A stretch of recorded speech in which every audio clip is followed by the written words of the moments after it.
આજે હું ભગવાનની વાર્તા કહેવા જઈ રહી છું, શ્રી વિષ્ણુ અને લક્ષ્મીજીની.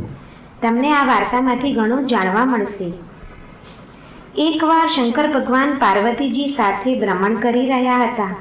તે સમયે પાર્વતીજી શંકર ભગવાનને કહે છે કે પ્રભુ, મારા મનમાં 3 પ્રશ્ન ઉઠી રહ્યા છે. શું તમે મારા 3 પ્રશ્નનો જવાબ આપશો? તો મારા 3 પ્રશ્નોનું સમાધાન થશે અને મને શાંતિ મળશે. શંકર ભગવાન બોલ્યા કે હા, તમારા પ્રશ્નના જવાબ આપવાની પૂરી કોશિશ કરીશ. પ્રભુ, મનુષ્ય સુખી અને ધનવાન કેવી રીતે બને છે? મારો બીજો સવાલ છે કે દેવામાં ડૂબેલો માણસ કર્જમુક્ત કેવી રીતે થાય છે? અને મારો ત્રીજો સવાલ આ છે કે લક્ષ્મીજીને પ્રસન્ન કેવી રીતે કરી શકાય? શંકરજી બોલ્યા, પાર્વતી, હું તમને એક કહાની સંભળાવું છું. આ કહાનીના માધ્યમથી તમને તમારા બધાય સવાલના જવાબ મળી જશે. એકવાર વિષ્ણુજી શેષનાગની શૈયા પર બેસીને અકળાઈ ગયા. તો તેમણે વિચાર કર્યો કે ચાલ પૃથ્વીલોક પર ફરી આવો. મારે પૃથ્વીલોક પર ગયે ઘણા વર્ષો વીતી ગયા છે. આવો વિચાર કરીને વિષ્ણુ ભગવાન પૃથ્વીલોક પર જવાની તૈયારી કરવા માંડ્યા. વિષ્ણુ ભગવાનને તૈયાર થતા જોઈ લક્ષ્મીજી બોલ્યા કે તમે સવારમાં ક્યાં જઈ રહ્યા છો? હું પૃથ્વીલોક પર ફરવા જાઉં છું. વર્ષો થઈ ગયા છે, હું ધરતીલોક પર નથી ગયો. આટલું સાંભળી લક્ષ્મીજી વિષ્ણુ ભગવાનને કહે છે કે હું પણ તમારી સાથે આવી શકું? મને પણ ધરતીલોક આવવું છે. વિચાર કરીને વિષ્ણુ ભગવાને કહ્યું, મારી સાથે તમે એક શરતે આવી શકો. જો તમને મારી શરત સ્વીકાર હોય તો તમે આવી શકો છો. આ વાત સાંભળી લક્ષ્મીજી બોલ્યા કે હા પ્રભુ, હું તમારી બધી જ શરત સ્વીકારું છું, પણ તમે મને તમારી સાથે લઈ જાઓ. હું તમારા વગર અહીં નહીં રહી શકું. વિષ્ણુ ભગવાન બોલ્યા કે જો 4 દિશા છે, ઉત્તર, દક્ષિણ, પૂર્વ, પશ્ચિમ. તમે દક્ષિણ, પૂર્વ, પશ્ચિમ દિશામાં જઈ શકો છો, પણ તમે ક્યારેય ઉત્તર દિશામાં જતા નહીં. જો તમને આ વાત સ્વીકાર હોય તો તમે મારી સાથે આવી શકો છો. તો હું તમને લઈ જવા માટે તૈયાર છું. શંકર ભગવાન પાર્વતીજીને કહે છે કે લક્ષ્મીજીએ વિષ્ણુ ભગવાનની બધી જ શરત માની લીધી છે. એટલે વિષ્ણુ ભગવાન લક્ષ્મીજીને તેમની સાથે લઈ ગયા છે. હવે બંને પૃથ્વીલોક પર ગયા. પૃથ્વીલોક પર રાતે વરસાદ પડ્યો હતો. સૂર્યદેવ ઉગી રહ્યા હતા અને ચારે બાજુ લીલાછમ ધરતી હતી. હરિયાળી છવાઈ ગઈ હતી. આજે શાંતિનું વાતાવરણ હતું અને ધરતી સરસ દેખાઈ રહી હતી. અને ધરતી પરની મનમોહક સુંદરતા જોઈને લક્ષ્મીજી જોતા જ રહી ગયા. તે મંત્રમુગ્ધ થઈ ગયા. તે ચારે દિશા તરફ જોઈ રહ્યા છે. ચારે દિશાઓ પર હરિયાળી સુશોભિત થાય છે. લક્ષ્મીજી ખૂબ આનંદ અનુભવે છે અને ચારે દિશા તરફ ફરીને જોયા જ કરે છે. હવે વિષ્ણુ ભગવાને દક્ષિણ, પૂર્વ અને પશ્ચિમ દિશા તરફ જવાનું કહ્યું હતું. ઉત્તર દિશા તરફ જવાની ચોખ્ખી ના પાડી હતી. આટલી બધી હરિયાળી અને સુંદરતા જોઈને લક્ષ્મી મા તો શરત જ ભૂલી ગયા. વિષ્ણુ ભગવાને શરત મૂકી હતી તે શરત ભૂલી ગયા અને આનંદમાં તે શરત ભૂલી ગયા ને ઉત્તર દિશા તરફથી સુગંધ આવતી હતી. ત્યાં માં લક્ષ્મી ભાન ભૂલી ગયા અને તે સુગંધ તરફ જવા લાગ્યા. માટે લક્ષ્મીજી શ્રી વિષ્ણુનું વચન તોડીને તે સુગંધ તરફ ખેંચાઈ ઉત્તર દિશા તરફ ચાલવા લાગ્યા. અને જ્યારે તે ઉત્તર દિશા તરફ વધતા ગયા, તેઓ તે સુગંધ તરફ આગળ ચાલતા ગયા. અને ચાલતા જોવે છે કે ત્યાં એક સુંદર બગીચો છે. તે બગીચામાં ખૂબ સરસ સુંદર ફૂલો ખીલ્યા છે અને તેની ભીની સુગંધથી માતાજી ખૂબ આનંદ અનુભવી રહ્યા છે. લક્ષ્મીજી જ્યાં બગીચામાં અંદર જાય છે ત્યાં તેને બધા ફૂલો એટલા બધા ગમે છે કે વિચાર્યા વગર જ બગીચાની અંદર પ્રવેશ કરી અને સુંદર ફૂલ હતું જે એમને બહુ ગમી ગયું હતું તે તેમને તોડી લીધું. તે ફૂલ હાથમાં લઈ વિષ્ણુ ભગવાન પાસે આવી ગયા. વિષ્ણુ ભગવાનને લક્ષ્મી માતા તે ફૂલ બતાવે છે. વિષ્ણુ ભગવાને તો ફૂલ જોઈ આંખમાં આંસુ આવી ગયા. વિષ્ણુ ભગવાન લક્ષ્મીજીને કહે છે કે મેં તમને પહેલાં જ કહ્યું હતું કે ઉત્તર દિશા તરફ તમે જતા નહીં, અને તમે મને વચન પણ આપ્યું હતું, પરંતુ તમે મારું વચન તોડી નાખ્યું અને ઉત્તર દિશા તરફ પહોંચી ગયા અને બગીચાના માલિકને પૂછ્યા વગર જ ફૂલ તોડી લીધું. શું તમે જાણો છો કે બગીચાના માલિકે કેટલી મહેનત કરી છે? આ બગીચામાં ફૂલ ઉગાડવા માટે તેને કેટલી મહેનત કરી છે, ત્યારે આ સુંદર ફૂલો ઉગ્યા છે. જો તમારે ફૂલ લેવું જ હતું તો તમારે બગીચાના માળીને પૂછવું જોઈતું હતું.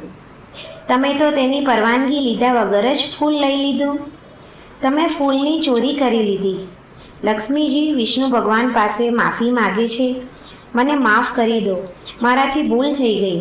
હું એટલી બધી પ્રફુલ્લિત થઈ ગઈ હતી કે આ બગીચાને જોઈને આનંદ અનુભવતી હતી કે હું તમારી શરત ભૂલી ગઈ અને મારાથી ભૂલ થઈ ગઈ. તમે એક ફૂલ તોડ્યું છે તો તમારે આની સજા તો ભોગવવી જ પડશે. તમારે તે માલિકને ત્યાં નોકર બનીને રહેવું પડશે. તમારી આ ભૂલના લીધે બગીચાના માલિકને જરા પણ મુશ્કેલી આવી તો તમારી સજા વધારી દેવામાં આવશે. પણ ભૂલ કર્યા વગર માળીની સારી રીતે મદદ કરી તો હું તમને 3 વર્ષમાં જ વૈકુંઠ પાછો લઈ જઈશ. અને હવે લક્ષ્મીજીએ એક ગરીબ સ્ત્રીનું રૂપ ધારણ કર્યું અને તે માળીના બગીચામાં પહોંચ્યા. આ માલિક તો બહુ ગરીબ હતો. તેને 2 છોકરા અને 3 છોકરીઓ હતી. તે ફૂલોના ખેતરનું કામ કરતો હતો, ખેતી કરતો હતો.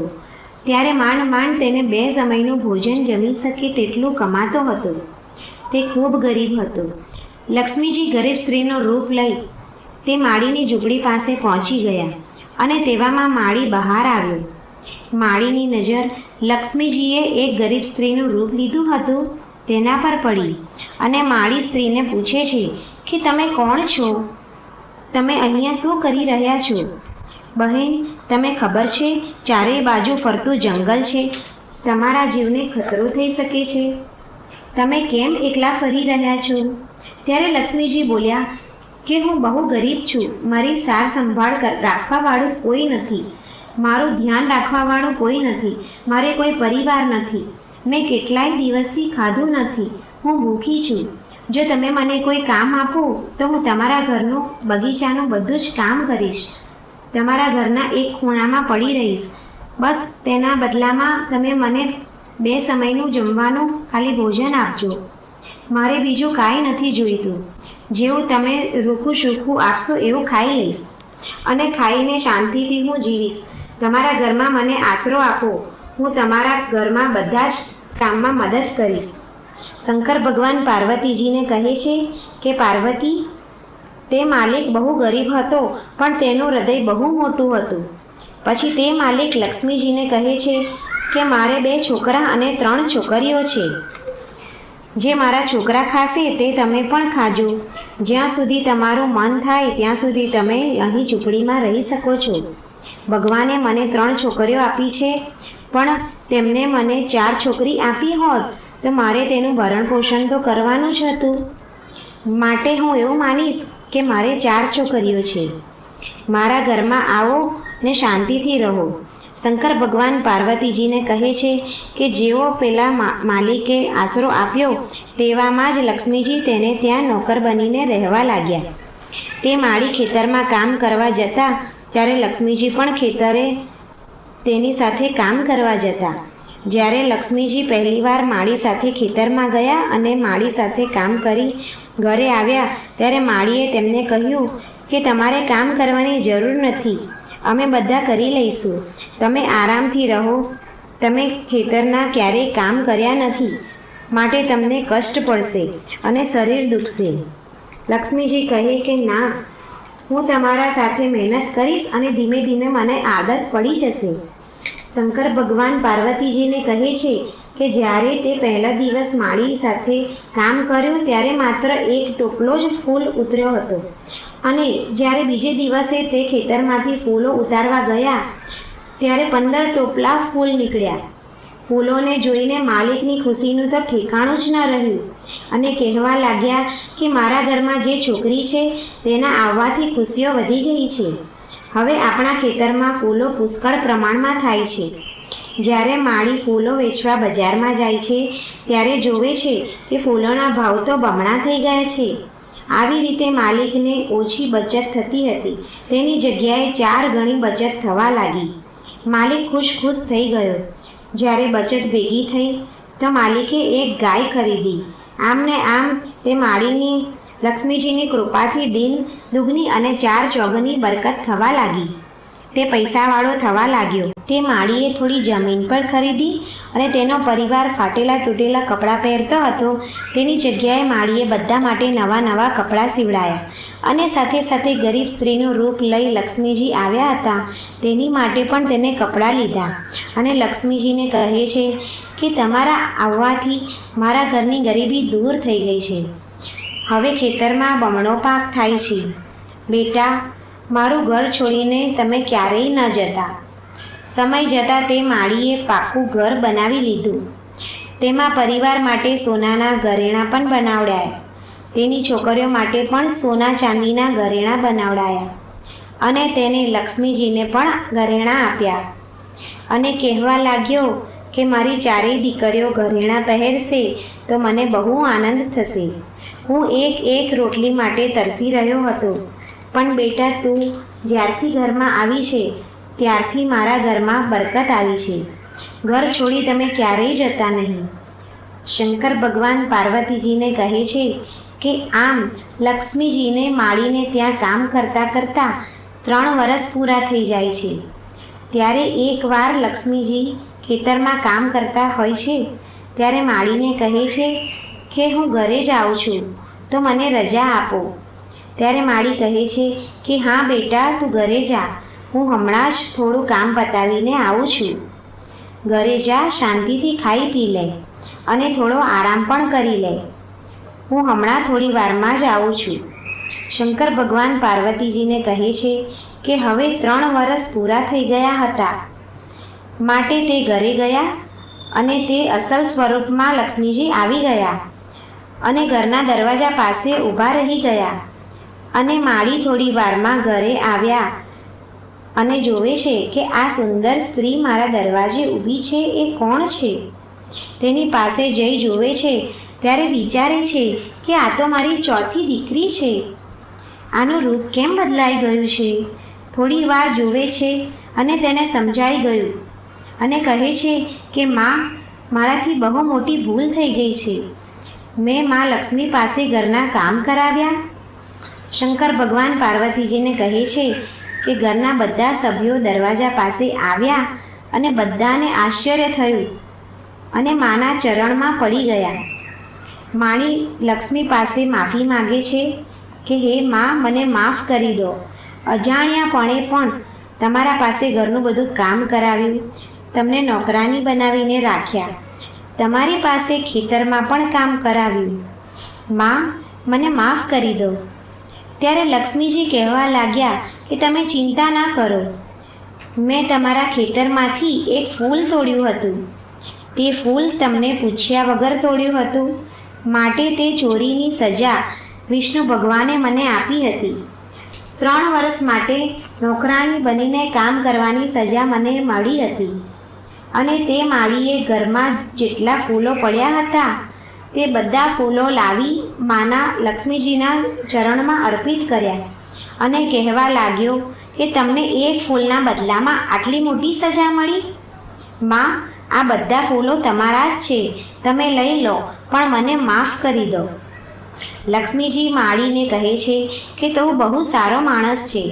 તમે મને તમારી દીકરીની જેમ જ રાખી છે, પરિવારના સદસ્યની જેમ રાખી છે. માટે હું તને વરદાન આપું છું કે તે તારા ઘરમાં ખુશીઓની કમી નહીં રહે, ક્યારેય અન્ન અને ધનની કમી નહીં રહે. તને અને તારા પરિવારને બધા જ સુખ મળશે જેના તમે હકદાર છો. આમ લક્ષ્મીજી તે માળીને ધનવાન રહેવાનું વરદાન આપે છે. વૈકુંઠથી વિમાન આવે છે અને તે વિમાનમાં બેસી લક્ષ્મીમાં ચાલ્યા જાય છે. આમ શંકર ભગવાન પાર્વતીજીને કહે છે કે હવે તને તારા 3 સવાલના જવાબ મળશે, ધ્યાનથી સાંભળજો. લક્ષ્મીજી માળીને કહેતા ગયા કે જે લોકો સાફ દિલના ચોખ્ખા મનના હોય છે ત્યાં હું નિવાસ કરું છું, ત્યાં મારો વાસ હોય છે. આપણે બને એટલું બીજાને મદદ કરવી જોઈએ અને ગમે તેટલો ગરીબ વ્યક્તિ હોય તો તેને તુચ્છ ન સમજવો જોઈએ, તેને નીચો ન સમજવો જોઈએ અને તેની મદદ કરવી જોઈએ. જે પણ વ્યક્તિ મારા ચરણ કમલમાં ચોરીનું ફૂલ મૂકે છે તેનાથી હું નિરાશ થાઉં છું. મારા સ્વામી વિષ્ણુ ભગવાન ગુસ્સે થાય છે, નારાજ થાય છે. આવા લોકોને હંમેશા દુઃખ અને તકલીફ ભોગવવી પડે છે. આવા વ્યક્તિ હંમેશા દેવામાં ડૂબેલા રહે છે. જે વ્યક્તિ ગરીબની મદદ કરે છે, દયા ધર્મ રાખે છે અને મહેનત કરી આગળ આવે છે તે લોકો દેવા મુક્ત થઈ જાય છે. અને જે લોકો પોતાના હૃદયમાં કપટ નથી રાખતા, અન્યને હાનિ નથી પહોંચાડતા અને સાફ મનના હોય છે તેના પર હંમેશા હું પ્રસન્ન રહું છું. જે વ્યક્તિ ફૂલની કિંમત ચૂકવીને મને ફૂલ અર્પણ કરે છે તો તેની પર હંમેશા મારી કૃપા રહે છે. તે મનુષ્ય હંમેશા સુખી અને ધનવાન રહે છે. જો મિત્રો આ વાર્તા તમને પસંદ આવી હોય તો આ ચેનલને લાઈક અને સબસ્ક્રાઈબ કરો. જય વિષ્ણુ.